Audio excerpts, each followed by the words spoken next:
مرکزی وزیر داخلہ امت شاہ جمعرات کو بی جے پی کی ریاستی سطح کی میٹنگ میں شرکت کیے اور چند مہینوں میں ہونے والے عام انتخابات کے لیے پارٹی کی تلنگانہ یونٹ کے قائدین اور کیڈر کے لیے روڈ میپ تیار کیا۔ حال ہی میں ختم ہونے والے اسمبلی انتخابات کے بعد یہ امت شاہ کا ریاست کا پہلا دورہ ہے جس نے بھگوا پارٹی کو مایوس کن نتائج دیے، حالانکہ وہ ووٹوں اور سیٹوں کے لحاظ سے اپنی تعداد کو بہتر بنا سکتی ہے۔ بی جے پی جو 30 نومبر کو ہونے والے اسمبلی انتخابات سے پہلے چند ضمنی انتخابات اور گریٹر حیدرآباد میونسپل کارپوریشن کے انتخابات جیتنے کے بعد ایک وقت میں BRS کے لیے ایک اہم چیلنج کے طور پر ابھری تھی، آخرکار اس کا ووٹ شیئر تقریباً دگنا ہو کر تقریباً 14% ہو گیا۔ امت شاہ نے 119 رکنی ایوان میں اپنی 8 نشستوں کی تعداد کو بہتر کیا۔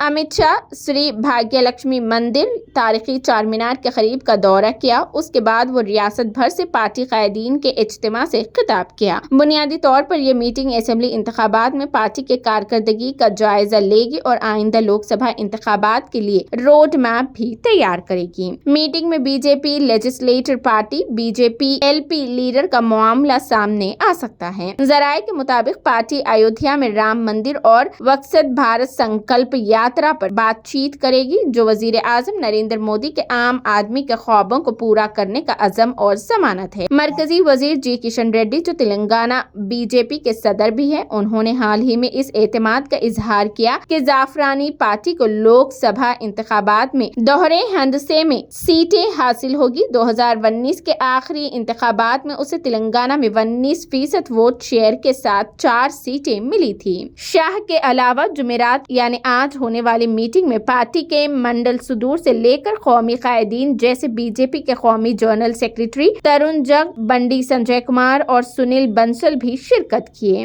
BJP کے ذرائع نے بتایا کہ میٹنگ میں اگلے 90 دنوں کا لائحہ عمل سامنے آیا تاکہ انتخابات کے لیے پوری طرح سے تیار رہیں۔ 2018 کے اسمبلی انتخابات میں BJP نے 6.8% ووٹ شیئر حاصل کیے اور صرف ایک سیٹ جیتی، تاہم صرف 100 دنوں کے بعد لوک سبھا انتخابات میں زعفرانی پارٹی نے 19% ووٹ شیئر کے ساتھ 4 سیٹوں پر کامیابی حاصل کی۔